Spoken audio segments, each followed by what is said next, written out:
Hello everybody, today we're doing something a little bit different. I have a package here that's been sitting for a little bit that I am excited to finally break into. If you follow the Vintage Fans of More Facebook page or actually read all of my video descriptions, you may know that I recently purchased a new flywheel for my Hunter Comfort Breeze from Fan Man Lighting. There was a small issue on my end that we had to work out with that, and I ended up on the phone with them. During that conversation, Jason at Fan Man offered to send me one of their IntelliTouch conversion kits just to try out and see what I think about it. So that is what I have here today, and I will just disclose that I did receive this product free of charge, but this video is not specifically sponsored. It was not requested that I make a video or promote this product in any way, but I of course want to. I can honestly tell you right now before even starting that I love this product. It's probably not the right choice for everybody. I can speak for myself that it is cost prohibitive, but for people of the general public with fans in real installations who just want a quick and easy replacement, I think this is really a great thing. You don't have to have a super in-depth knowledge of ceiling fans or even electronics for that matter. It is also nice because you can install this system and then easily revert back to IntelliTouch if you desire. Most people aren't going to do that, and I myself am beyond trying to keep every single IntelliTouch fan original. It's an obsolete system, and yes, there are fans that I will want to keep 100% original, but there are also plenty of other super common models that I don't really care what goes into, I just want to get them running again. So I do also think this is a nice middle ground if that's something you want to consider. I've also seen people within the collecting community building similar things themselves. I think that's great within the collecting community. We've all kind of found our own workarounds for when things are obsolete. But what Fan Man is offering here is really great because I can simply share it in a link. It's all set up and ready to go. All you have to do is plug and play. Lately, I have been linking and offering this as an alternative to my 3-speed and single-speed conversion videos. It is really just that nice option for people who don't want to get in over their head.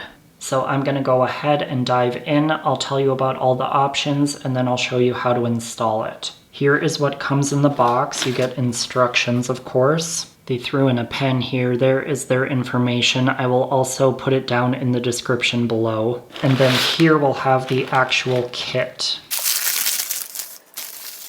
So Fan Man offers multiple configurations of this kit. They offer different wiring harness setups based on the age of your fan, so it truly is plug and play. You don't have to do any other conversions. As you can see, I selected the version with the wall mount control. They also offer variations with a handheld remote control. As you can see here, their general setup is with Minka Air components. When I was on the phone with Jason, he was explaining that they've tried a number of different setups. Ultimately, Minka Air's controls and their particular setup with the reverse module have proven to be most seamless. If you're interested in running off a particular control system or setup, they are willing to work with you on that. I heard they were doing some systems with Fanimation FanSync in order to get some of those smart features implemented. So if you have any questions or custom implementations you want to look at, reach out and discuss it with them directly. They are true experts, really some of the best in the business, and they're one of the few remaining who really have a passion for the older legacy products. So I've gone ahead and pulled in this Panama. Over the years, I've stolen boards from other fans to either demonstrate it or install it once or twice. It is a basic Snow White Panama, which is the type of fan that I would normally convert to 3-speed in a heartbeat. However, since it does have the shorter switch housing, it's not one that I ever wanted to drill for a pull chain. I could have done single speed, but on a fan like this, single speed doesn't do much for me. So I've always had it just kind of sitting in limbo without a board because I wasn't really sure what to do with it. Truly, I don't think I have a better fan within my collection to do this with, so this is our candidate for today. So obviously in preparation, I removed the blade arms and took the fan down from the ceiling. Realistically, you could remove the blades and then attempt to install this new assembly while the fan is hanging from the ceiling. I saw another video on YouTube where somebody did one of these and the fans were installed on a very high ceiling. You might only have a ladder on hand that reaches the bottom of the fan and not the entire height of the ceiling. In that case, it is probably easier and or more cost effective to do this that way than it is to find or rent the proper equipment to get all the way to the ceiling. But if you are working with a more standard ceiling height and are able to remove the fan from the ceiling, this is going to be the easiest way. So I will go ahead and open my fan's housing. This process is obviously going to vary based on the age and model of your fan. If you're watching this video for the installation aspect, be sure that you also thoroughly read through the included instructions. There's information included there that may be pertinent to your particular fan and/or the cause of its original electronics failure. Don't simply throw it all back together and apply power without reading through everything, because you could damage the new electronics.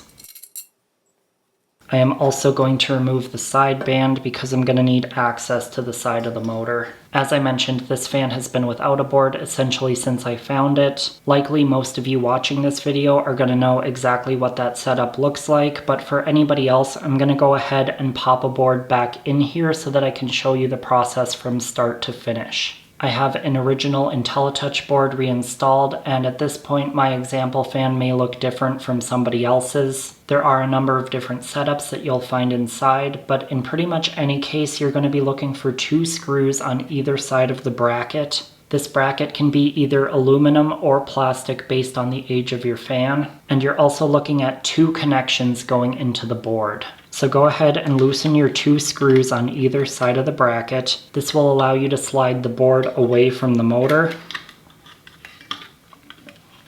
And then you're really able to see your 2 incoming connections. On this fan, I have this ribbon cable from the Bfr Strip, and then also this orange wiring harness, which just simply pulls right off of the board. After removal, you don't really need the old board for anything anymore unless you're a collector and maybe want to try to repair it. Now at this point, FanMan's instructions indicate that you can remove the Bfr strip. Now since I don't really know what I want to do with this fan long term, I'm going to leave my orange Bfr strip intact. However, the FanMan instructions indicate that you can either clip off this ribbon cable or entirely peel off the Bfr strip. There is no connection for this on the new board, so you do not need to keep it. To ensure correct connection of the new kit, they indicate that you should ignore the colors of all wires except for the red and the brown. With the correct kit for your age of fan, the red and brown wires should line up when the connectors are plugged together. You can see on my particular kit, there is an open space at each end of the new connector. You want to make sure that you get this lined up correctly and don't accidentally go over a space. So with that, I'm going to mount my new bracket to the fan motor, and then I'll make the wiring connection.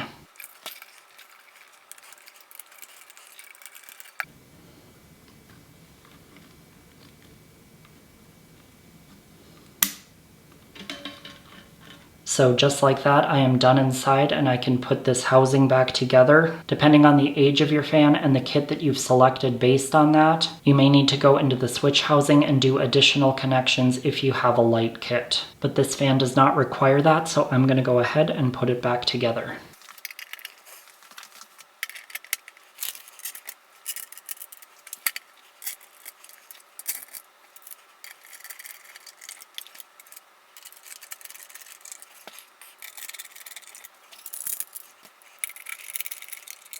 And there you have it, a repaired fan ready for another few decades of use. I did forget to mention before I closed it up, you want to make sure that the dip switches on the receiver within the fan and those on the control match. And if you have any other fans within your home or business that also utilize this dip switch technology, make sure that this is set to a different code than those other fans. Installation of the wall control is very simple. It's basically a one-for-one replacement of the existing Inteli control if that's the system you're utilizing. I'm not going to show that part in today's video because everybody's wiring is different and it's not going to be super helpful for anybody's specific situation. As always, if you're in doubt or need help, contact a qualified electrician. Otherwise, you're all set to reinstall your fan and enjoy it for many years to come. I hope this was helpful to somebody maybe thinking about purchasing this product or somebody who has already purchased it and needs to install it. Be sure to subscribe and ring the notification bell before you leave to get updates for all of my new videos, and stay tuned for my next video coming out because I'm going to show you a demonstration of this system once it's reinstalled on the ceiling. So be sure to come back in a few days to see the speed selection, and I'll also install a light kit so we can look at that as well. Thank you all for watching today, and I will see you again soon.